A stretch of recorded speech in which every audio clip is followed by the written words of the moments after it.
talk climatology. Let's do it. All right, and where severe weather happens what time of year? Because there is a season. There's a tornado season, and we typically think of late spring as tornado season, but it depends on where you live.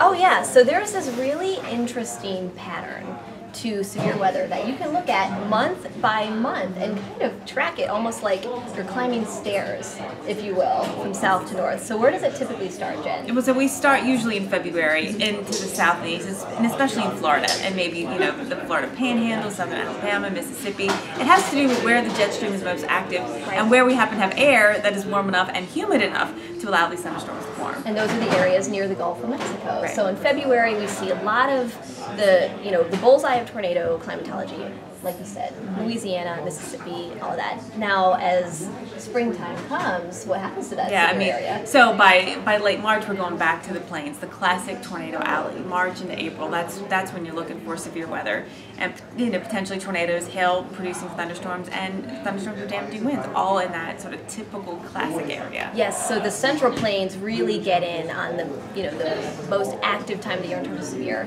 April, May. Now, June is where we start to see a little bit of a change in where we see severe. It steps even farther north. It starts to go farther north, and now we're getting into, perhaps in the Midwest, perhaps, in summertime, all the way up into southern Canada. Oh, yes! I mean, as a storm chaser, do you have a passport? So I have a passport, not to go abroad, or, I don't go to Europe. It's so June, July, when that severe shifts literally into Canada. Saskatchewan has a tornado alley. That's where we are. You're a serious storm chaser when you've got a passport, so you can chase over the border. Yes, so if that's any indication, so if you're a storm chaser, all year round, in the wintertime, or you're at the Gulf of Mexico, you're going to chase an I-10, and then by July, you're I-94 North Dakota, or probably most likely in Canada. And they do get some tough storms up there. You literally watch the severe weather progress north. Yes, I remember one time I phrased it.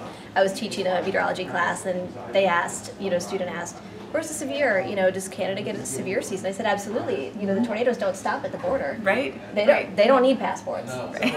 So they keep going. So it's just an interesting pattern for those who are interested in severe. You'll really notice that progression north of the year."